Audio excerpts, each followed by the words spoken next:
All right, you ready for this? Get this. Almost 25%, like nearly a quarter Wow. of all engine failures, they're caused I by know. issues during oil changes. Isn't Really? that crazy? Yeah, you wouldn't think that. I know, right? Really? So we're diving deep into this expert guide today, Okay. all about how to avoid oil change mistakes. Feels good. So we can all make sure we're not making these mistakes. Yeah. You might think you know how to change your oil, Right. but trust me, this deep dive is going to reveal some sneaky slip-ups I bet. that even, really experienced car owners can make. Uh-huh. So we're going to help you get the most out of your oil change and keep your engine running smoothly for years to come. It's fascinating how something as seemingly simple as an oil change I know, right? can have so many little traps I know. like hidden. Yeah, so let's unpack the first one, the double gasket danger. Okay. This sounds pretty ominous. What is going on here? It's all about that little O-ring on your oil filter. Imagine you're swapping out your old filter Right. for a new one. But that old O-ring, it's sneaky. It decides to cling to the engine block. And Oh. you slap the new filter on, not realizing you've just created this double gasket. So it's like stacking two filters on top of each other? Yeah, pretty much. Okay, that can't be good. It's a recipe for leaks. Right.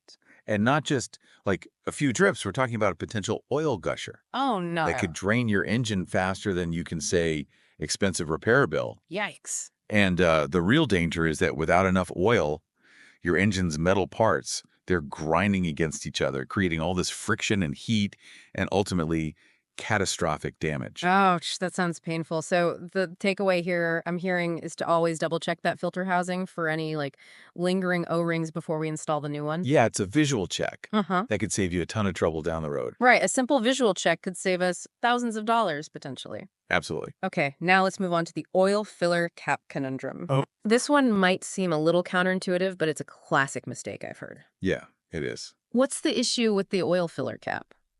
Think about it like this. Okay. You're trying to drain a sink full of water, but you're keeping the plug in. Right. The water's going to drain, but it'll be much slower and won't drain completely Right. because the air can't get in to displace the water. Right. It's the same concept with your engine oil. Uh, Leaving that oil filler cap on while you're trying to drain the old oil, it creates a vacuum.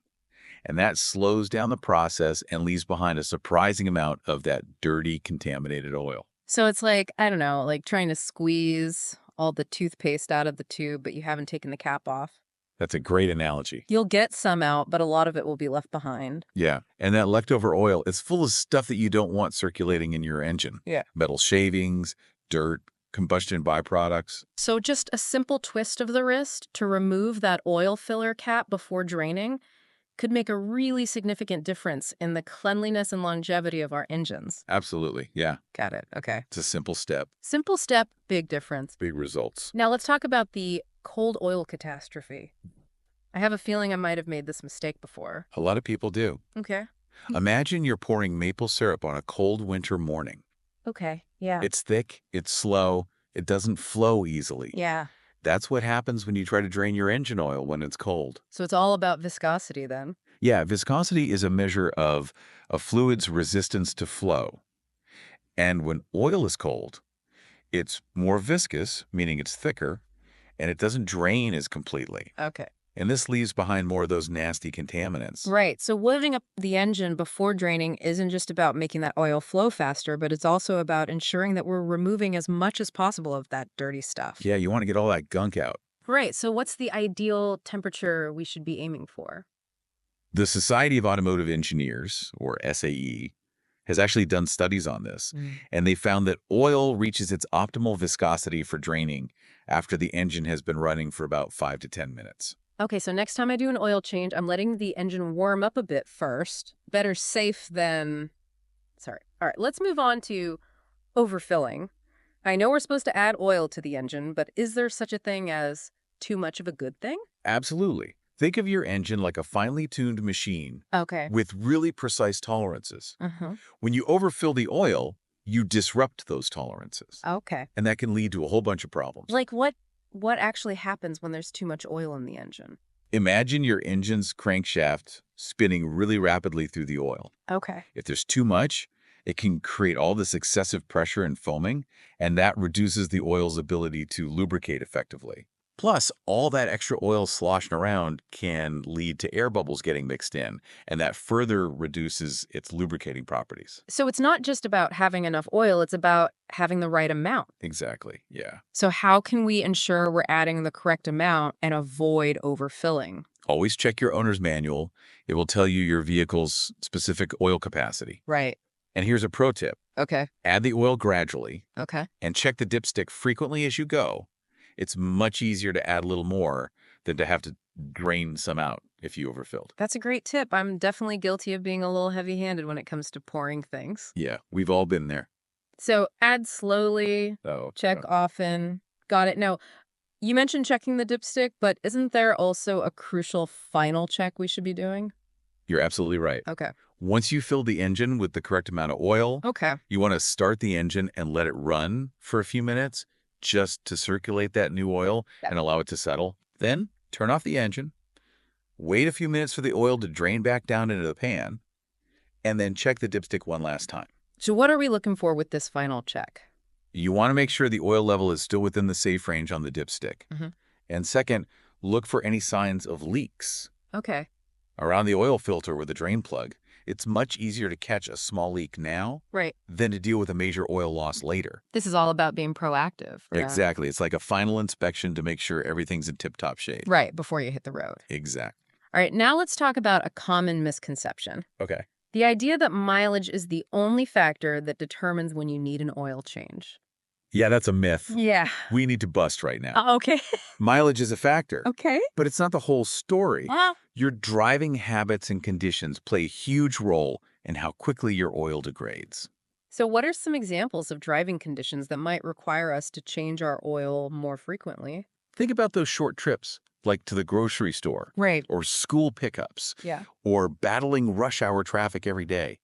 These types of driving, with lots of stopping and starting, can be harder on your engine oil than those long highway journeys. Really? Why is that? Wouldn't those short trips mean less wear and tear overall?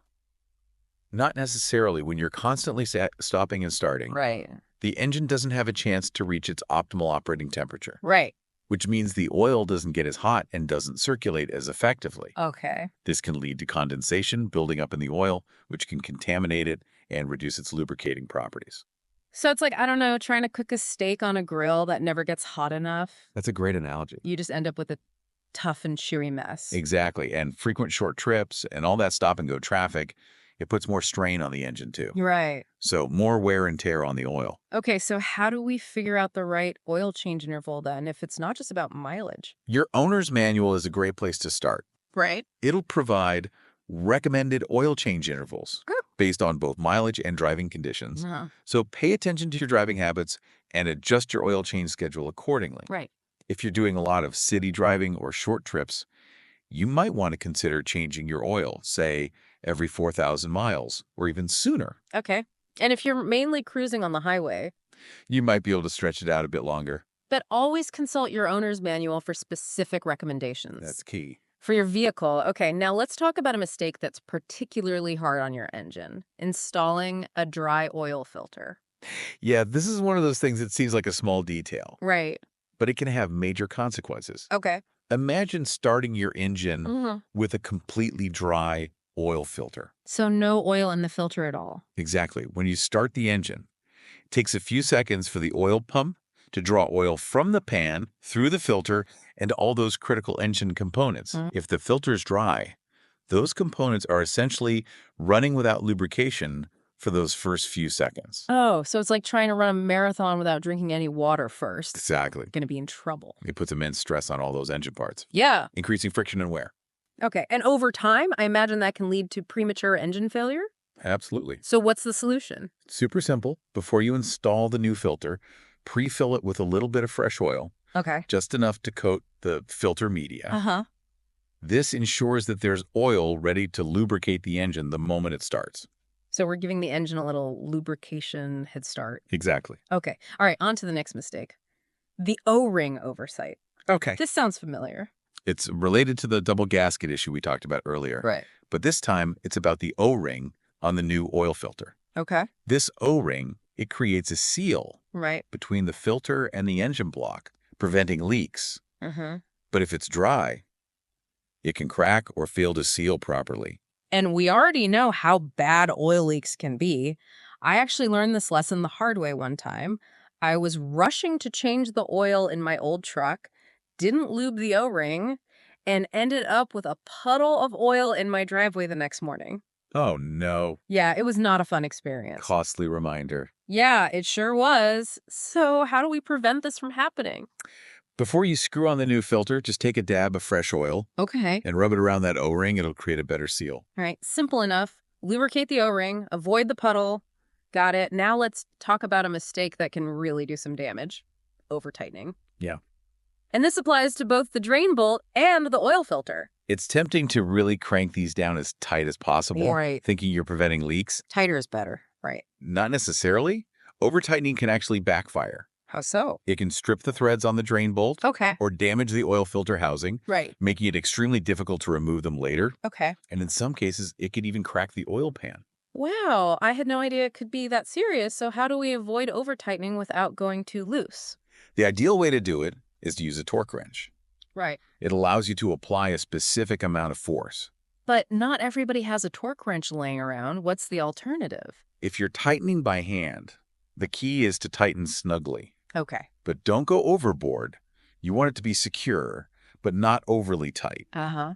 So for the oil filter, hand tighten it until it's snug, and then give it an extra 3/4 of a turn. Okay. And for the grain bolt, you can use the same snug but not too tight approach. Got it. So when in doubt, err on the side of caution and avoid cranking it down with all our might. Yeah, you don't want to hulk out on it. Now, let's talk about filter neglect fallout. I have a feeling this is about reusing old oil filters. You got it. Yeah. Some people think if they're changing the oil, they can save a few bucks by reusing the old filter. Right. But that's a recipe for trouble. But isn't the filter designed to trap those contaminants? Wouldn't those just stay trapped in the filter even if we reuse it? To some extent, yeah. Okay. But oil filters have a finite capacity Uh-huh. for trapping contaminants. Okay. Over time, they become saturated with dirt, metal shavings, and other debris. Right. And if you reuse a dirty filter, all that gunk can end up back in your fresh oil, Right. Contaminating it? contaminating Yeah. it and reducing its effectiveness. So it's like taking a shower and then putting your dirty clothes back on. Exactly. That's the point. Yeah, what's the point of adding all that fresh, clean oil if you're just going to immediately contaminate it with a dirty filter? Right. Think of the oil filter as a kidney for your engine. Okay. It's filtering out all that harmful waste. That's a great analogy. I'll never look at an oil filter the same way again. Every time you see one now. So the takeaway here is always change the oil filter. With every oil change, it's a small investment for big engine protection. Absolutely, it's worth it. Okay, now let's talk about a mistake that might seem obvious, but it's surprisingly common. Checking the oil level on uneven ground. Yeah, you'd be surprised. Wait, you mean the ground the car is parked on can affect the oil level reading? It can make a difference. Really? Yeah, if your car is parked on an incline or decline, the oil in the pan shifts. Okay. And that gives you an inaccurate reading on the dipstick. Okay. So you might think you need to add more oil when you actually don't, or vice versa. So you could be overfilling or underfilling without even realizing it. Exactly. That's pretty sneaky. It is. It's like trying to measure flour for a cake on a slanted countertop. Okay. You'll end up with either a really dry cake or a really soggy cake. And we don't want a soggy engine. New soggy engines. So the solution is to always park on level ground before you check the oil. Yeah, it only takes a few seconds to find a flat spot, and it can save you from a lot of trouble. Okay. All right. Next up, let's talk about the quality filter quandary. Right. Are all oil filters created equal? Unfortunately, no. Just like with anything else, you get what you pay for. Okay. When it comes to oil filters, those super cheap filters, they might be tempting, Right. but they often use really low quality materials Okay. that can break down prematurely. So it's like buying, a cheap air filter for your house. It might look like it's doing the job, but it's not actually filtering out all those particles. Exactly. A high quality oil filter is going to use much better filtration media and construction Right. to trap more contaminants and last longer. So it's worth spending a few extra bucks for a filter that can really do its job. What should we be looking for when choosing a filter? Choose one from a reputable brand. Okay. that meets or exceeds the specifications for your vehicle. Uh-huh. Your owner's manual will list the recommended filter type, and don't be afraid to ask your local auto parts specialist for recommendations. Okay, great advice. Now let's address the wrong oil, wrong move mistake. Using the wrong oil can be just as bad as using no oil at all. Wow, okay, but there are so many different types of oil. How do we know which one is right for our car? Your owner's manual is your best guide. Right. It'll tell you exactly what type of oil and viscosity your engine needs. For those of us who might not be fluent in oil lingo, what exactly is viscosity? Viscosity refers to the oil's thickness or resistance to flow. Okay. Imagine water and honey. Okay. Water has a low viscosity, it flows easily. Honey has a high viscosity and flows much more slowly. Oh, okay. That makes sense. So different engines need different viscosities of oil depending on their design and operating conditions. So using the wrong viscosity can affect engine performance and lubrication. Absolutely. Okay. If the oil's too thin, it won't provide adequate protection at high temperatures. And if it's too thick, it won't flow properly when the engine's cold. Right, which can lead to more wear and tear. Exactly. So the bottom line is always consult the owner's manual for the correct oil specifications. Yeah, it's your Bible for your car. Got it. Now, before we move on, you mentioned a bonus tip, something that mechanics often keep to themselves. What is it? It's a simple but effective upgrade. The magnetic oil drain plug. A magnetic drain plug. What's so special about that? As your engine parts move and rub against each other, microscopic metal shavings are created. So you're telling me there are little bits of metal floating around in my engine oil? It's inevitable. Oh, great. But those metal shavings, they can actually cause damage if they aren't filtered out. Okay. And the magnetic drain plug, it attracts and holds on to those metal particles, Oh, cool. preventing them from circulating back through the engine. So it's like an extra layer of protection for our engines. Exactly. And it's relatively inexpensive. That's great. I love that. A little secret weapon in the fight against engine wear. Exactly. Okay, we've covered a lot of ground in this first part of our oil change deep dive. We have a lot of good information. We've tackled some common mistakes and learned some valuable tips for keeping our engines healthy. It's all about those little details. It's hacking on with those. Right, but we've only just scratched the surface. There's more to come. Stay tuned for part 2, where we'll delve even deeper into the nuances of oil, filters, and some more advanced techniques for making sure those oil changes are done right. Sounds good. All right, we'll see you back here soon I'll be here. for part 2 of this deep dive. Welcome back to our deep dive all about oil change mistakes. We've covered a lot of ground already. I know, right?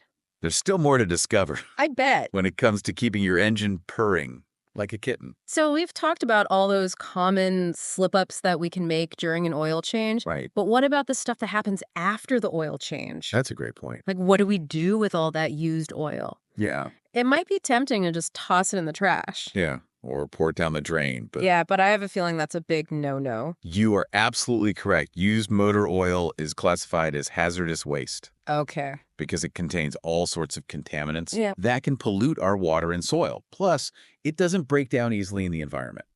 So what's the correct way to handle it? Most auto parts stores and service centers, they have used oil recycling programs. Okay.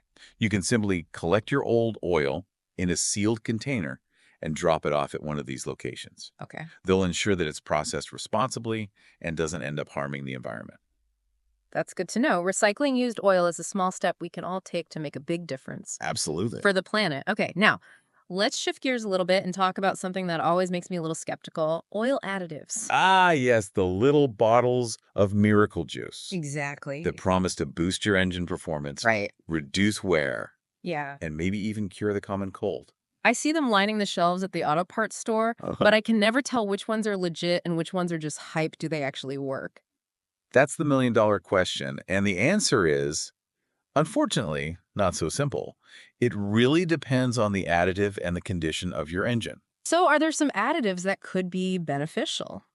Yes, but you need to be careful. Okay. Today's engine oils are carefully formulated with a precise blend of additives already in them to protect modern engines. Adding extra additives can sometimes disrupt that balance Okay. and even do more harm than good. So it's like trying to bake a cake, but then you throw in a bunch of random ingredients that weren't in the recipe. Exactly. You might end up with a disaster. Yeah, culinary disaster. Same goes for engine oil. Absolutely. Unnecessary additives can interfere with the oil's performance, and sometimes they can actually increase wear and tear. So what's the bottom line on oil additives? Should we avoid them altogether? Not necessarily, but always consult your owner's manual or a trusted mechanic Okay. before adding anything to your engine oil. They can advise us on whether or not it's actually necessary. Exactly. Okay, so best to err on the side of caution and, get some expert advice before we start experimenting with any mystery potions. Yeah, definitely. For our engines, now let's talk about the classic debate. Synthetic versus conventional oil. What's the deal with these two? And is one really better than the other? It's a question that has sparked many debates in garages and online forums. Right. The difference comes down to their origins. Oh. Conventional oil is derived from crude oil, Okay. which is a natural product. Right. Synthetic oil, on the other hand, is created in a lab by refining and modifying base oils Okay. to achieve specific properties. So it's kind of like synthetic oil is like the engineered version of conventional oil? That's a great way to put it, yeah. Okay. Synthetic oil molecules are much more uniform and consistent, Uh-huh. which makes them more resistant to break down under really extreme temperatures and stress. So if conventional oil is like, a casual jogger, then synthetic oil is like a marathon runner. Exactly. Yeah. Synthetic oil is going to give you superior performance and protection Okay. compared to conventional, especially in demanding conditions. But I'm guessing this enhanced performance comes at a higher price, right? It does, but many people argue that the benefits outweigh the cost. Okay. You might be able to extend your oil change interval with synthetic oil, Mm-hmm. which can offset that price difference over time. Right. Plus, the added protection that it gives you can potentially save you money. Right, because you won't have to repair your engine as often. Exactly. So is synthetic oil the magic elixir for all engines then? Not necessarily. While it offers advantages, it's not a one-size-fits-all solution. Okay. If you do a lot of city driving, tow heavy loads, or you're driving in extreme temperatures, Okay. then synthetic oil is definitely something to consider. Uh-huh. But if you stick to mostly gentle highway driving and live in a more moderate climate, then conventional oil might be perfectly adequate. So it really depends on your specific driving needs and habits. Absolutely. Okay. And as always, the owner's manual is our go-to guide Always. to make the right decision. Okay, now let's talk tools. Have had my fair share of frustration trying to remove a stubborn oil filter. Yeah. With the wrong wrench, is there a specific type of oil filter wrench that we should be using?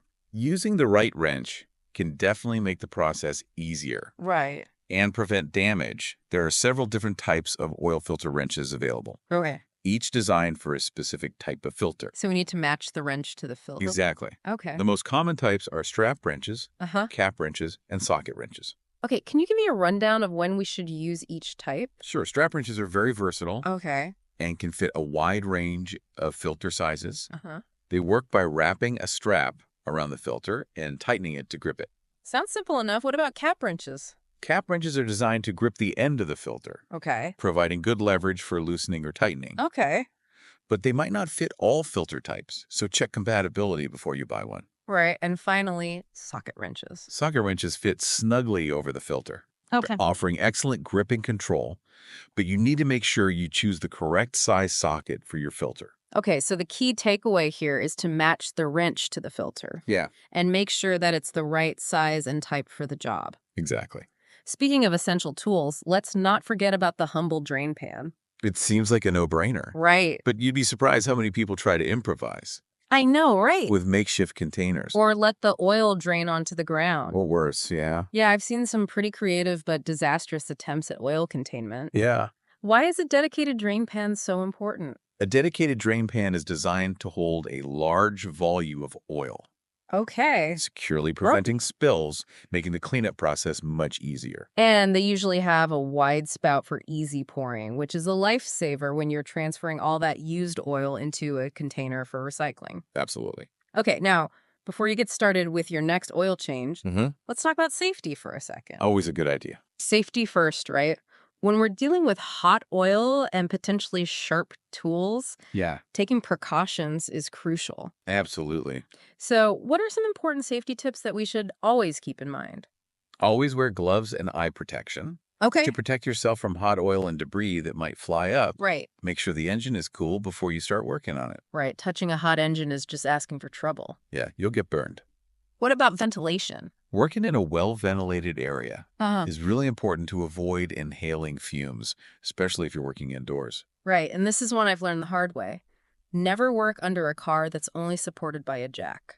That's a great point. Always use jack stands. Yes, jacks can slip or fail, Right. which can have really bad consequences. Yeah. Jack stands provide much more stable and secure support. Okay, safety tips covered. Now let's talk about a common challenge for all those DIY oil changers out there, removing that stubborn oil filter. Oh, yeah.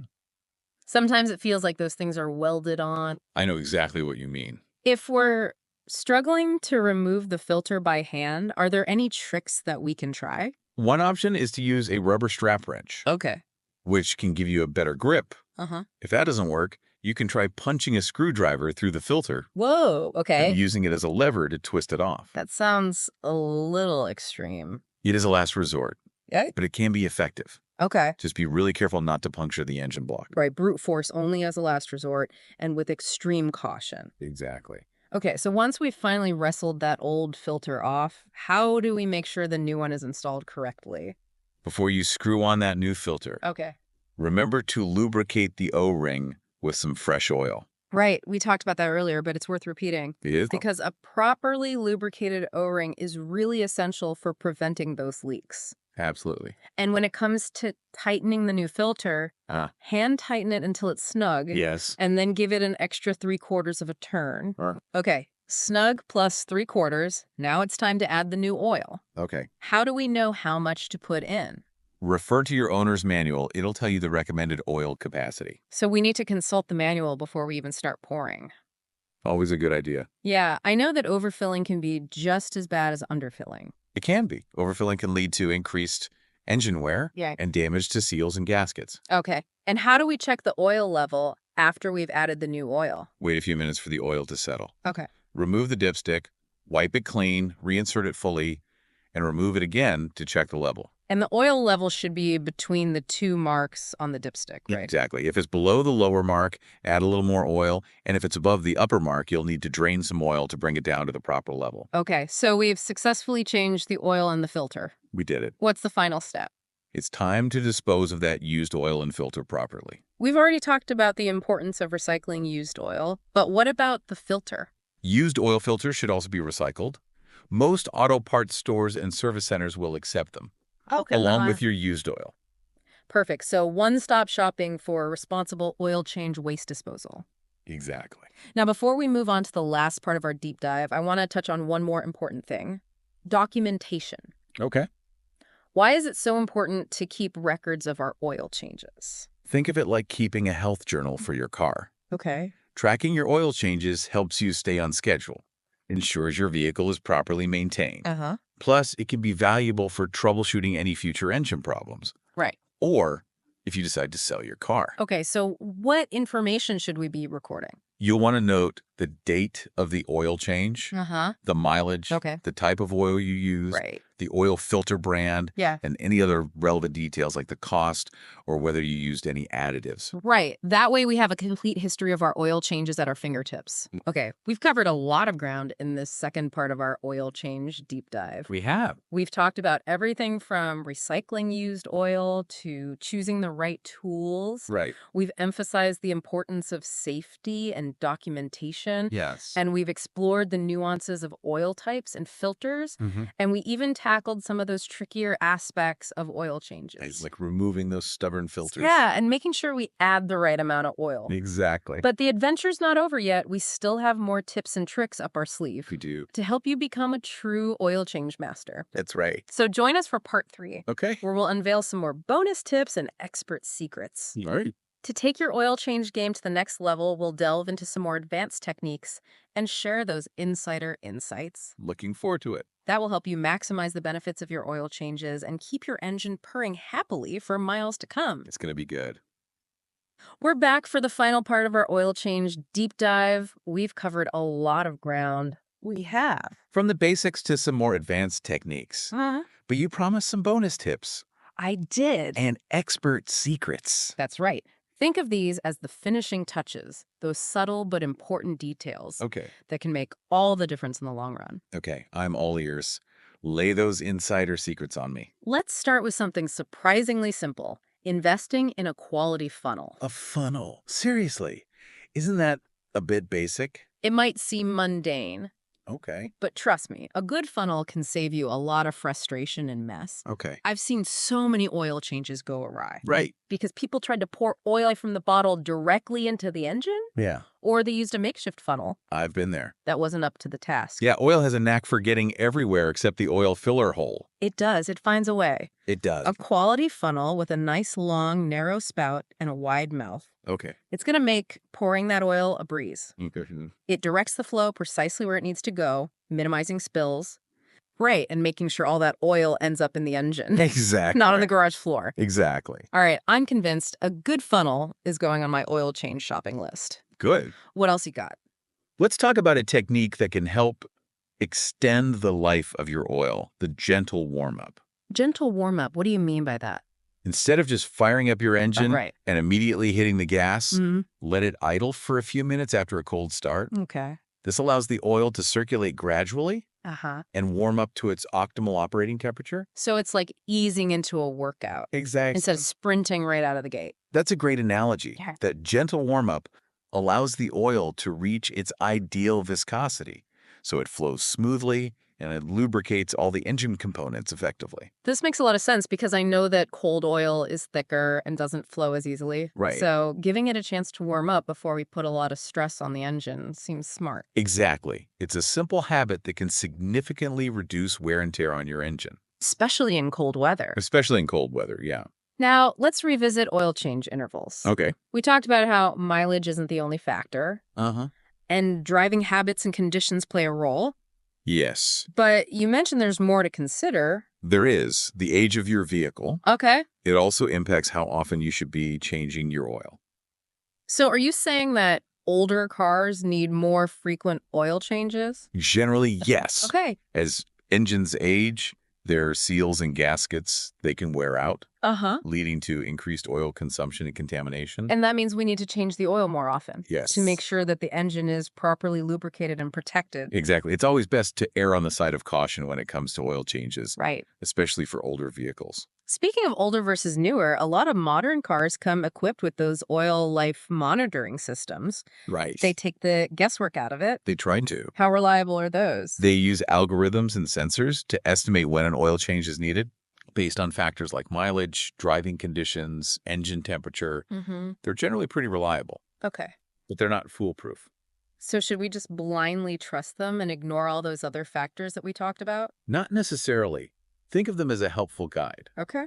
but always consult your owner's manual and use your own judgment as well. Okay. If you're doing a lot of heavy towing, driving in extreme temperatures, or you frequently make a lot of short trips, Right. you might need to change your oil sooner than the system indicates. Okay, so use those systems as a reference point. Yeah. But factor in our own driving habits and conditions as well. Exactly. Now, let's talk about a mistake that can lead to a pretty messy situation.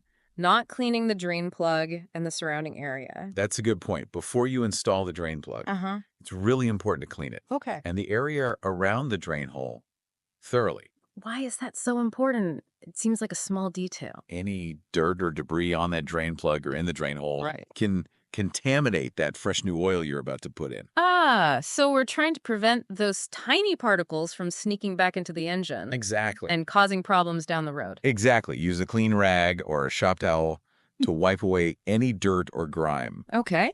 And while you're at it, take a close look at the drain plug gasket. What should we be looking for? Make sure it's in good condition Okay. and it's properly seated. Okay. A worn out or damaged gasket can lead to leaks. Right, which we want to avoid. Yes, leaks are not our friends. Okay, so inspect the gasket, clean everything thoroughly. Got it. Now, what about pre-filling the oil filter? We know that's a good idea, Right. but is there such a thing as overfilling it? You bring up a good point. While pre-filling is essential, Okay, you don't want to overdo it. so there's a sweet spot for oil filter filling. There is. Okay. Overfilling the filter can create air pockets, which can actually interfere with the oil flow Okay. and reduce the filter's efficiency. So how much oil should we add? Fill the filter about 2/3 full, Okay. and then let it sit for a few minutes to let the oil soak into that filter media. Uh-huh. This ensures there's enough oil there to lubricate the engine at startup without creating those air pockets. 2/3 full. Got it. Now, what about those situations where you need to change your oil when the engine's still hot? It can be tricky. That seems risky. It can be, but sometimes it's unavoidable. Right. If you find yourself in that situation, exercise extreme caution. We've already talked about the importance of not touching a hot engine. Right. Are there any other precautions we should take? Yeah, let the engine cool down for at least 30 minutes Okay. before you even start working on it. Uh-huh. And even then, wear gloves and eye protection to shield yourself from any residual heat Right. or any splashing oil. It's better to be safe than sorry. Always. Okay, here's a really simple tip that can help keep track of your oil changes. Mark the new filter Oh, that's a good one. after you install it. Use a permanent marker to write the date and the mileage on it. Easy peasy. So it's like a little reminder right there on the filter itself. Exactly. It's quick and easy. Yeah. And it can be helpful if you ever need to refer back to it. Right, or if you're selling your car. Exactly. Okay, we've covered a lot of ground in this oil change deep dive. We have. We've gone from basic mistakes to expert secrets. I feel like I've learned a ton. It's been a great journey exploring all the intricacies of oil changes Yeah. and uncovering all those little hidden details that can make such a big difference in keeping your engine running smoothly. I hope our listeners out there feel empowered to tackle their next oil change I hope so too. with confidence and maybe even impress their friends Right. with their newfound knowledge. Yeah. And remember, everyone, if you ever have any doubts or questions, consult your owner's manual Always. or a trusted mechanic. Good advice. Yeah, there's no shame in seeking professional advice when it comes to car maintenance. Nope. And remember, regular oil changes are essential for maintaining the health and longevity of your engine. It's one of the most important things you can do to keep your car running smoothly for years to come. Couldn't agree more. So until next time, happy driving, everyone, and may your engines always be filled with clean, fresh oil. And happy motoring.